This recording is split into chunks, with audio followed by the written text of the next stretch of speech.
cas, Dieu vous bénisse. Amen. Et sa grâce soit avec nous. Amen. On va passer à la parole de Dieu. On va prendre nos Bibles dans le livre de Matthieu chapitre 5. Matthieu 5. Matthieu 5.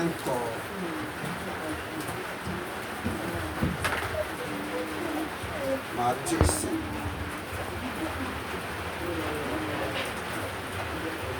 Pas de verset 1 à 10. Matthieu 5, 1 à 10. Matthieu 5, 1 à 10. Matthieu 5, Oui, du verset 1 au 10. c'est ça. Je lis la parole de Dieu. Alléluia. Voyant la foule, Jésus monta sur la montagne Oui, et après qu'il fut assis, ses disciples s'approchèrent de lui. Lui ayant ouvert la bouche, il leur enseigna et dit: Heureux les pauvres en esprit, car le royaume des cieux est à eux. c'est ça. Heureux les affligés, car ils seront consolés. Heureux les débonneurs, car ils hériteront la terre. Heureux ceux qui ont faim et soif de la justice, car ils seront rassasiés. Heureux les miséricordieux, car ils obtiendront miséricorde. Heureux ceux qui ont le cœur pur, car ils verront Dieu. Heureux ceux qui procurent la paix, car ils seront appelés fils de Dieu. Heureux ceux qui sont persécutés pour la justice, car le royaume des cieux est à eux. Amen. Amen. Dieu nous bénisse. Ce matin, on va commencer un terme. Je vous dis un terme de monde bâti. Je vais parler ce matin des principes élémentaires pour grandir avec Christ. Les principes élémentaires pour grandir avec Christ.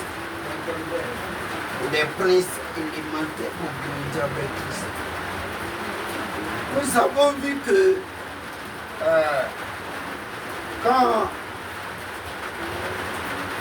le serviteur de Dieu faisait la lecture, il a fait mention un mot capital, le mot heureux. Il dit heureux les pauvres en esprit, car ils verront Dieu. Parlant des principes, on va définir qu'est-ce qui veut dire heureux. Heureux veut dire quoi? Le mot heureux doit refléter l'enfant de Dieu. Le mot heureux là, ça doit te refléter, ça doit me refléter. Ce qui est symbole de joie, ce qui fait de Dieu, oui, et la présence de Dieu, c'est ce qui caractérise Dieu de la vie d'une personne. Et ce mot est capital. Donc, quand on dit heureux, ça veut dire tu es content, tu es en joie, tu as la paix. Quand tu as Christ. Mais il va dire une chose qui est capitale. Il va dire premièrement, heureux les pauvres en esprit. Les théologiens appellent ça les béatitudes. Mais il dit premièrement, heureux les pauvres en esprit, quand ils verront Dieu, quand le ciel est pour eux. Nous allons voir qu'est-ce qui veut dire pauvre en esprit pour te prendre. Nous savons que Dieu est esprit.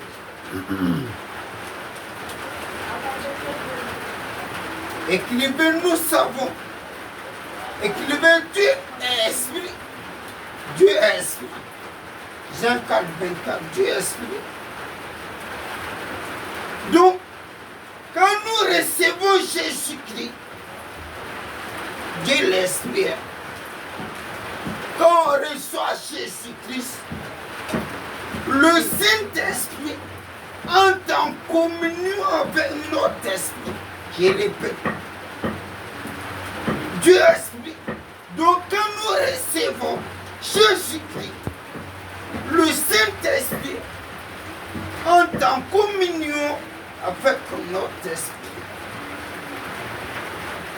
Quand nous recevons Jésus-Christ, on est en train d'expliquer qu'est-ce qu'il veut dire être pauvre en esprit. Quand nous recevons Jésus-Christ, le Saint-Esprit entre en communion avec notre esprit. 1 Corinthiens 6, verset 17. Quand nous recevons Jésus, le Saint-Esprit entre en communion avec notre esprit. 1 Corinthiens 6, 17. Écrivez. N'étant pas régénéré, mais quand n'étant pas régénéré, ça veut dire l'homme qui n'a pas encore reçu Christ. N'étant pas régénéré, l'homme qui ne connaît pas Christ, vous allez comprendre où je viens. N'étant pas régénéré, l'homme qui ne connaît pas Christ, ou pas né de nous, ou pas né de nouveau, ou pas né de nouveau, notre esprit appartenait au diable. Et répète, n'étant pas régénéré, l'homme qui ne connaît pas Christ, ou pas né de nouveau, écrivez ça très bien. Notre esprit appartient au diable. Ça veut dire quand tu ne connais pas Christ, là, à cause du péché, ton esprit est sous contrôle des types là, Satan. Vous allez comprendre pourquoi on parle des pauvres esprits. N'étant pas régénéré, l'homme qui ne connaît pas Christ, ou pas né de nouveau, notre esprit appartient au diable. Point. Donc, c'est le diable.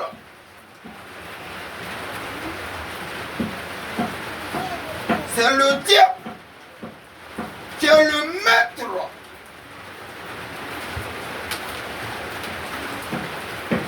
Donc c'est le diable qui est le maître.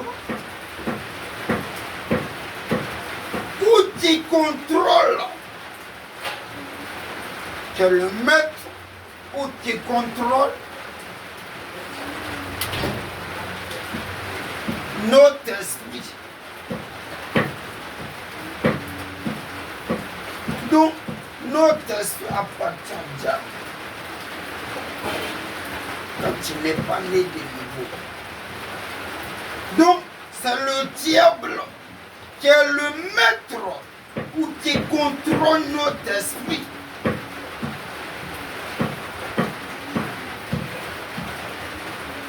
Yes, quelque chose ça, ou qui contrôle notre esprit.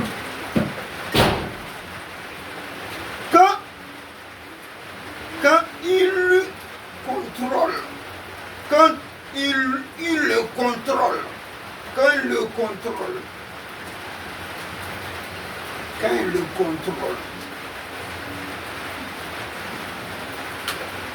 quand le diable le contrôle, il lui impose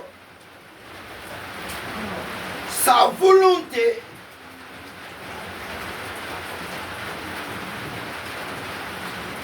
Ou bien il impose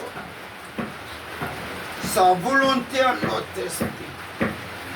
Il lui impose sa volonté ou où il impose sa volonté en notre esprit.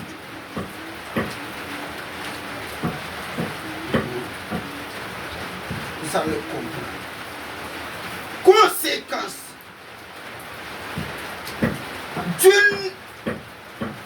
Dieu ne peut pas habiter dans notre esprit. Conséquence. Dieu ne peut pas habiter dans notre esprit. Ou ne peut pas être en communion avec notre esprit. Conséquence. Dieu ne peut pas habiter dans notre esprit. Ou être en communion avec notre esprit.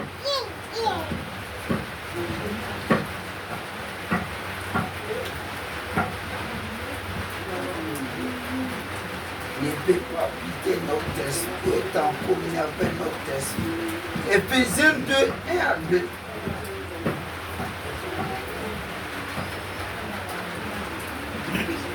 J'explique, ça veut dire que quand tu n'es pas né de Dieu là, quand tu n'as pas Christ, ton esprit c'est type là qui contrôle. Aucun type là contrôle. Lui il est comment? Les gonfler. Lui il est comment? C'est jouer au connaisseur. Donc en un mot, tu te joues au babaquin, au connaisseur. On dit ah moi je connais. Ton esprit est sous contrôle. Ton esprit est sous domination. C'est comme nous te mettre à couper ton esprit. Écrivez. Donc quand Dieu parle de pauvres esprits, donc quand Dieu parle, j'ai expliqué, ça veut dire qu'on n'est pas né là. L'homme communique avec Dieu par son esprit. Oh Dieu il est humble, il est simple. Quand ton esprit est chargé, Dieu ne peut pas être en communion. Quand c'est le type qui occupe, il impose. Où est le philosophe? Jérémie a fait lui connaît bien. Il y a des philosophes associés. Il dit Dieu n'existe pas. Il est chargé. C'est jour connaisseur. C'est jour babaquet. C'est jour doyen. Quand il parle de Dieu, quelqu'un raisonne, il est riche. Elle dit que il se croit connaisseur quoi. Donc ton esprit est chargé là. Non. Quand ton esprit est chargé, Dieu ne peut pas venir habiter dans ça.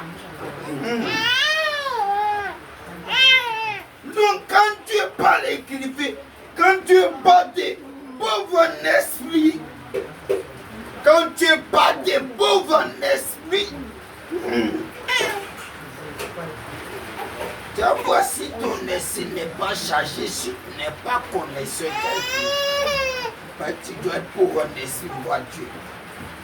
Donc quand Dieu parle de pauvres esprits, c'est décharger son esprit des œuvres mortes. Écrivez, c'est décharger son esprit des œuvres mortes. En parenthèse, sa connaissance, son intellectuel, philosophique, ses raisonnements sont je connais, je vois là.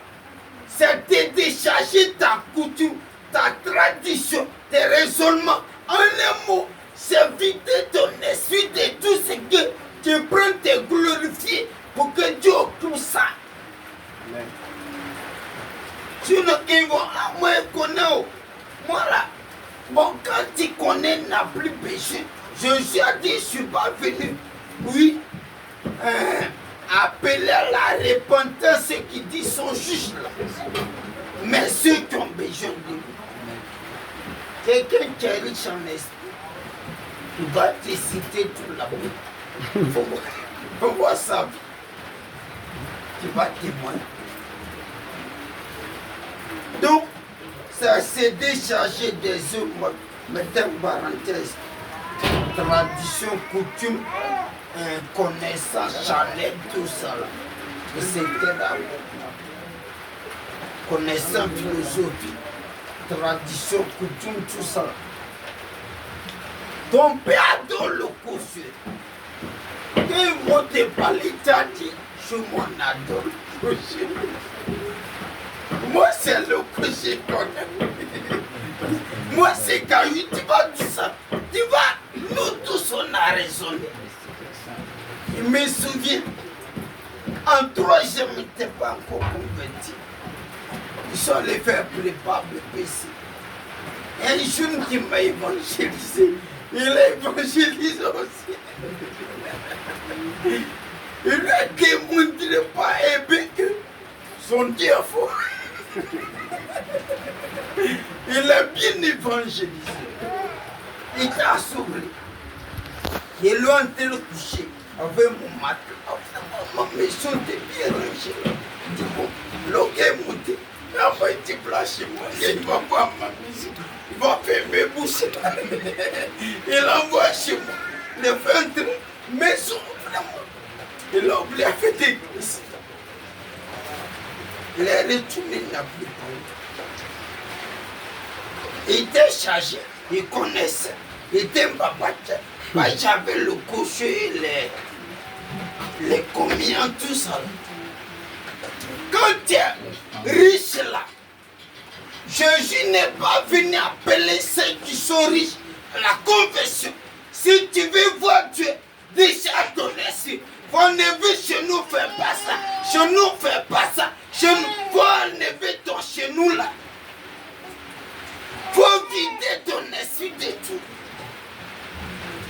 Équilibré. Un pauvre esprit. Savoir être pauvre esprit.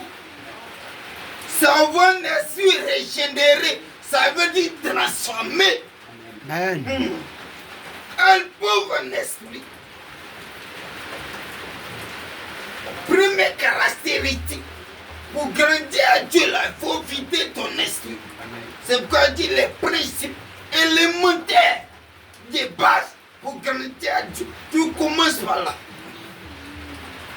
Un pauvre esprit, c'est avoir un esprit régénéré, virgule, nettoyé par Dieu. Nettoyé par Dieu. Nettoyé par Dieu. Virgule, simple, simple et humble. Virgule, simple et humble. Faut arrêter de dire chez moi là, faut laisser ton chez moi. Pourquoi les débats sorciers sur les réseaux? Chacun dit qu'on est. Chacun dit la vérité. Chacun se croit connaisseur. Chacun cherche. Donc, être pour un esprit, savoir un esprit régénéré qui veut nettoyer avec ta connaissance chanelle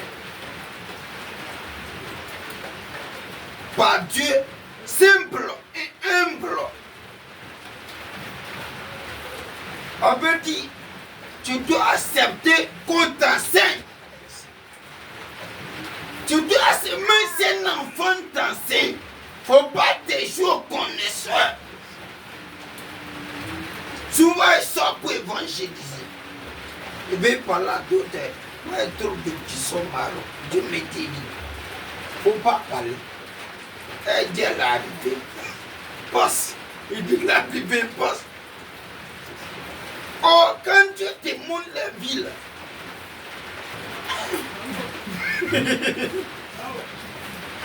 mais quand tu es rassasié, on ne peut plus te donner à manger.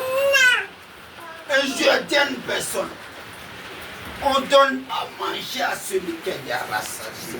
Puisque tu es rassasié, mon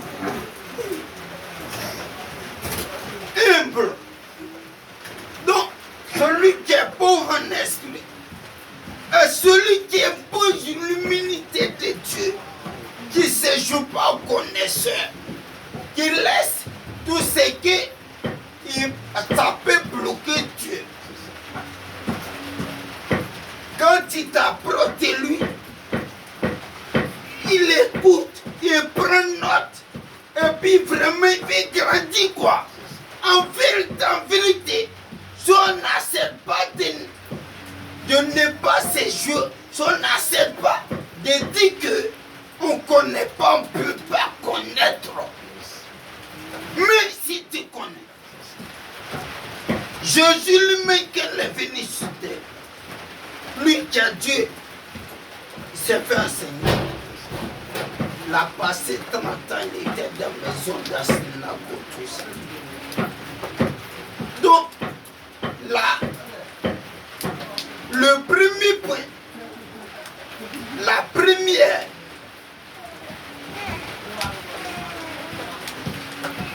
caractéristique pour voir Dieu, pour grandir à Dieu, faut quitter ton esprit de toutes ces choses. Deuxième mot, je dois s'arrêter là. Deuxième, quand tu as fini de vider tout ça là, écoutez bien, la fête des chemins là, il faut laisser tomber ça. Sinon, en vérité, tu ne vas jamais voir God. Quand tu as nettoyé ton esprit, que ton esprit est propre, ton esprit est prêt à recevoir. Qu'est-ce que tu dois chercher pour grandir? Écoutez bien, Christian. Deuxième, désirer, écrivez, désirer, virgule, avoir faim et soif de connaître Dieu. Désirer, virgule, avoir faim et soif de connaître Dieu. Je répète, désirer, virgule, avoir faim et soif de connaître Dieu. Quand une maman met un enfant, vous voyez, il n'y a pas la nouvelle naissance. Quand tu es né là, quand tu es né de nouveau, pour grandir, voici ça. L'enfant veut t'aider, pour ça, il ne faut pas donner. Il ne peut pas sortir. Pour vous, va sortir. Matthieu 5, verset 6. Désirer avoir fait et soit de connaître Dieu. Quelqu'un prépare Somme 103, verset 2. Matthieu 5, 6. Matthieu 5, 6. Oui. Heureux ceux qui ont faim et soif de la justice, car ils seront rassasiés. Il faut relire encore, c'est trop dur. Matthieu 5, 6. Heureux ceux qui ont faim et soif de la justice, car ils seront rassasiés. Ça veut dire, si tu lances un appel à ceux qui ont fait ça, ça veut dire que ton cœur doit chercher Dieu. Comment le connaître? Oui, pour manger Dieu, il faut manger sa parole, il faut manger la prière, il faut manger le jeûne. Les chrétiens, quand ils disent jeûne, passez là. Enchaîner beaucoup cher. Ça faut avoir fait. Et un jour, Dieu me dit, tu vois, quand vous mangez là, écoutez bien, me dit, je l'assume là, me dit, quand quelqu'un ne mange pas un jour, 2 jours, il a fait non. Dit c'est comme ça, quand vous ne méditez pas, vous ne me cherchez pas dans ma parole, quand ma parole est la nourriture de l'âme. Une âme qui mange pas ma parole, c'est comme ton corps qui enchaîne. Dit, quand vous rassagez le corps là, quand vous mangez ma parole, vos âmes grossissent. La parole fait grossir l'âme. La prière fait grossir l'esprit. Donc, quand on presse et puis tu es énervé là, ton âme a fait. On veut sortir, vivre, aller manger, car pas tout ça. Mais quand ton âme dit, maman, j'ai fait. Tu lui donnes quoi? Nous tous on va sur fils. Mais à d'autres là, c'est pas bon. Ils vont manger fils. Mais un seul verset. Si elle dit donner verset là, chrétien connaît pas. Mais connaît nos villages. Nos villages. Les films païens là. Faut avoir faim de Dieu. Faim de connaître Dieu. Faim de découvrir Dieu. Faut lire la parole. Toi, tu sais lire, faut lire. Tu sais pas lire, faut écouter les audios. Les bonnes prédications. Pas n'importe quelle prédication. Mais sur le net, il y a des prédications sorcières. Qu'est-ce que tu donnes à ton âme? L'homme mange la parole. L'homme se rassasie la parole. L'homme grossit au travers de la parole. L'homme devient fort par la parole. L'homme est puissant par la parole. Il me dit, c'est Élie, tu vois. Pourquoi quand mes enfants sont combattus, sont faibles? Il dit, bon, une personne qui a fait une semaine n'a pas mangé, tu as fait. Est-ce que si on vient t'attaquer physiquement, tu peux te défendre? Il dit, c'est comme ça. Quand le chrétien s'en fout de ma parole, son âme vraiment a fait. Quand Satan dit, l'âme peut le faire. L'âme est vaincue. C'est fort. Il faut avoir faim de connaître Dieu. Soit de boire Dieu, de manger Dieu. Heureux ceux qui ont faim et soif. Quand ils seront rassasiés, ça veut dire si tu cherches Dieu, la méditation, la prière, le chien, Dieu va te rassasier. Le chrétien fait parce qu'on s'en fout de la parole de Dieu. Quand le passé blanc, le chrétien de nos temps, on est fait parce qu'on s'en fout de la loi de Dieu. On néglige la parole. Jean 1, verset 1 dit, au commencement était la parole. La parole était avec Dieu. La parole était Dieu. Quand tu médites, tu manges Dieu. Tu bâtis Dieu en toi. Tu appelles Dieu en toi. La parole est trop puissante. Et vous dites la vérité. La parole est une année où il voulait que pas. Il a pris la Bible. C'était à une cellule. Il dit, vous allez voir la puissance de la parole. J'ai déposé ça sur les 10 personnes. L'esprit. La parole de Dieu. Somme 103, verset 2.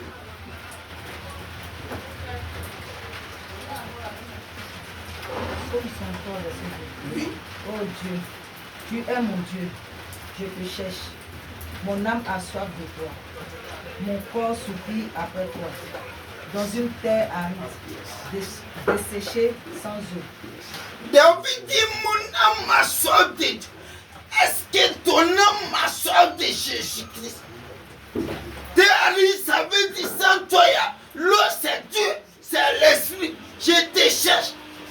Mon âme a soif de te découvrir, de te manger, de te connaître. Un chrétien qui a la parole, Satan ne peut rien te faire. Est-ce que ton âme a soif de Dieu? Ton corps a besoin de plaquer, mais l'âme a besoin de quoi? La parole. Quand ton corps là, il va plier maintenant. Non pas la parole. Bien-aimé. Écrivez. La justice. Voyez les questions de la justice. La justice, c'est Dieu lui-même. La justice, c'est Dieu lui-même.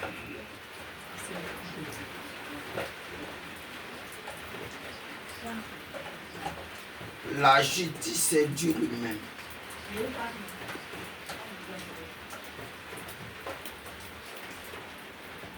Mais ici, cherchez à marcher.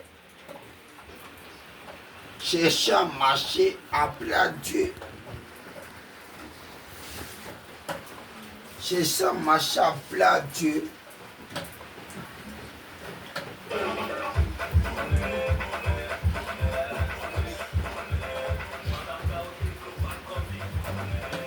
Cherchez à marcher, appeler à Dieu en s'éloignant du péché.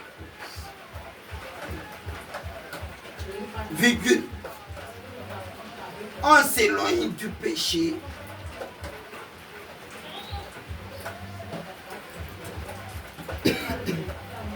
Cherchez à marcher en s'éloignant du péché. Écrivain encore, cherchez à connaître et à marcher selon sa parole. Cherchez à connaître et à marcher selon sa parole.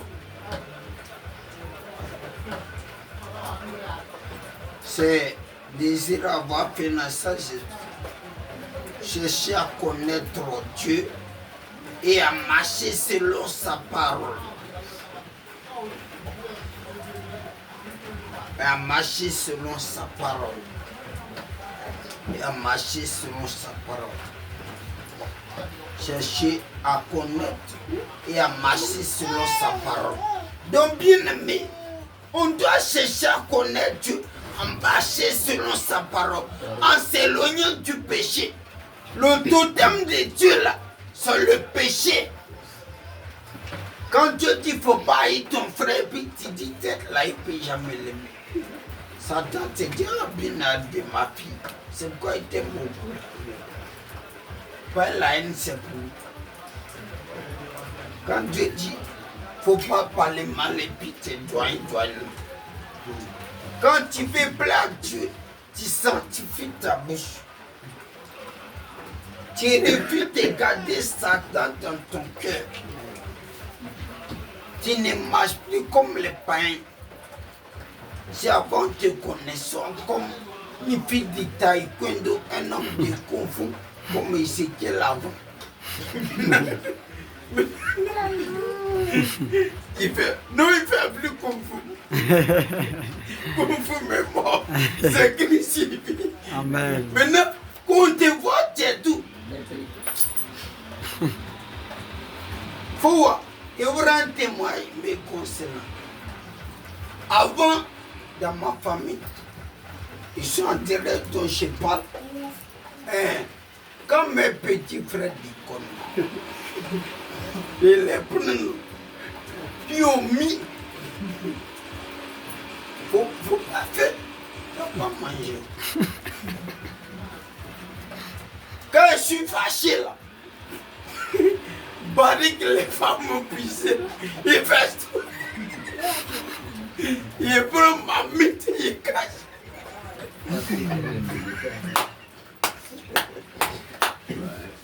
Quand je me suis donné à Dieu, je suis maman mal. Mon fils. Quand les petits frères font ça, je ne parle plus. Un changement couple. Hey, c'est toi, je te dis pas seul. Et puis tu dis, et dis maman, l'ancienne personne est morte. Maintenant il verse plus l'eau. Casse plus ma vie. Quand maman me disait, mon fils il ne connaît pas colère. Oh avant là. Pourquoi il voulait faire un kung fu, mais il n'est pas local. Il faut que l'ancien caractère tombe à ça. Et ça, c'est ça qu'on est. Parce que je me suis donné à Dieu là. Quand je vais à l'église, toutes les prédications des pasteurs, je prends note.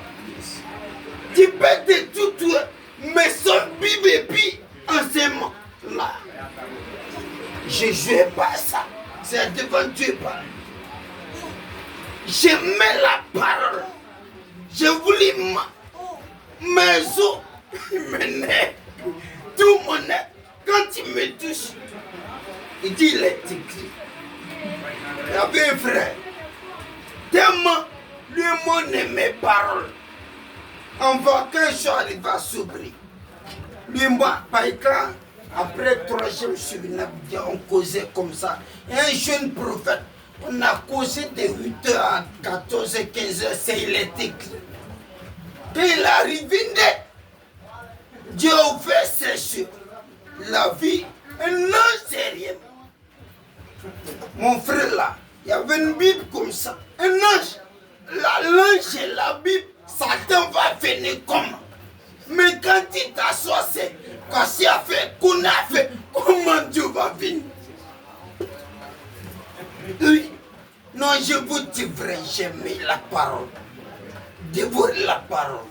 Quand le passé prêche, non, je suis trop content. Quand j'arrive à la maison et révise, je me prends. Ça reste. La semaine, je prends. C'est pourquoi j'ai grandi vite. 6 mois après ma conversion, 6 mois, M. Bati, on dit, toi t'es passé depuis là, tu fais quoi? Il dit, ça fait 6 mois que je suis converti. Ils m'ont pas cru. Quand j'ai pris, quand j'étais converti, je suis en train de prier, les gens s'arrêtent. Et on me regarde. Ouais, moi je regarde, non. Moi c'est ici qui était dans le cossu. Et mon Dieu,